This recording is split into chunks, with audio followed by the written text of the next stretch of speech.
Assalamualaikum warahmatullahi wabarakatuh. Yang saya hormati Bapak Riksa Burhan, SIPMA, selaku dosen mata kuliah Logika. Perkenalkan, nama saya Iti Rosinur Latifa dari Program Studi Ilmu Administrasi Bisnis Universitas Terbuka, Surabaya, dengan nomor induk 0526421113. Video ini dibuat untuk menjawab tugas 1 mata kuliah Logika. Yang pertama, yaitu term pada hakikatnya terbagi menjadi banyak jenis. Sebutkan dan jelaskan 3 dari macam term tersebut, sertakan juga contohnya.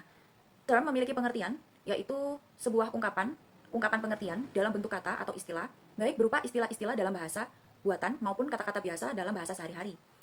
Contoh dari term ada 3 macam, yaitu term konkret, kemudian abstrak, dan yang ketiga adalah universal. Term konkret memiliki pengertian yang menunjuk pada sesuatu yang dapat ditangkap oleh panca indera berwujud fisik. Contohnya meja, buku, pohon. Kemudian yang kedua adalah term abstrak yang memiliki pengertian menunjuk pada konsep atau ide yang tidak berwujud fisik dan tidak dapat ditangkap oleh panca indera. Contohnya keadilan, kebahagiaan, kemerdekaan, dan demokrasi. Kemudian yang ketiga adalah term universal, yaitu term yang mencakup seluruh anggota dari suatu kelompok atau kelas. Contohnya adalah manusia, yang mewakili seluruh manusia yang ada di muka bumi. Kemudian ada hewan, yang mewakili semua jenis hewan yang ada di dunia. Kemudian pertanyaan yang kedua adalah jelaskan dan berikan contoh bentuk sesat pikir logical fallacy. Bagaimana agar terhindar dari logical fallacy? Yang pertama adalah sesat pikir adalah sebuah kesalahan atau kekeliruan dalam penalaran berupa pembuatan kesimpulan dan langkah-langkah yang tidak sah karena melanggar kaidah-kaidah logika maupun berupa perbincangan yang bertema menyesatkan karena sengaja atau tidak sengaja memasukkan hal-hal yang membuat kesimpulannya tidak sah. Kemudian, menurut para ahli logika, umumnya sesat pikir dibedakan menjadi 3 jenis, yaitu sesat pikir formal, sesat pikir verbal, dan sesat pikir material. Delianji 1998. Sesat pikir formal adalah kekeliruan penalaran berdasarkan bentuk atau sering disebut sebagai sesat pikir menurut logika. Pangkal pikirannya berupa pernyataan pengetahuan yang dapat dirangkum. Misalnya, peserta kursus adalah mahasiswa atau pelajar.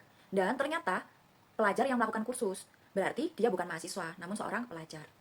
Kemudian ada sesat pikir verbal, yaitu kekeliruan penalaran berdasarkan kata-kata, yakni bertalian dengan penggunaan yang salah atau kemaknaan ganda dari suatu kata yang dikenal sebagai sesat pikir semantik fallacy. Kemudian contoh dari sesat pikir verbal adalah semua rumah mempunyai halaman, modul logika ini mempunyai halaman, maka modul logika adalah rumah. Kemudian yang ketiga adalah sesat pikir material, yang artinya kesalahan penalaran berdasarkan isi, yaitu menyangkut kenyataan-kenyataan yang sengaja atau tidak disengaja disesatkan. Misal perumuman yang tergesa-gesa. Dengan contoh, setelah mengamati sekeranjang apel yang dijajakan di tepi jalan dan melihat sekelompok apel di atas cukup besar-besaran, kemudian menyimpulkan bahwa setiap apel dalam keranjang itu besar-besar. Pertanyaan terakhir adalah bagaimana agar terhindar dari logical fallacy. Yang pertama adalah pahami konsep dari logical fallacy, kemudian berpikir kritis dan teliti, fokus pada argumen, hindari argumen yang ekstrim, dan jangan berasumsi tanpa bukti.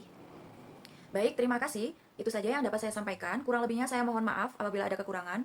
Saya akhiri, wassalamualaikum warahmatullahi wabarakatuh.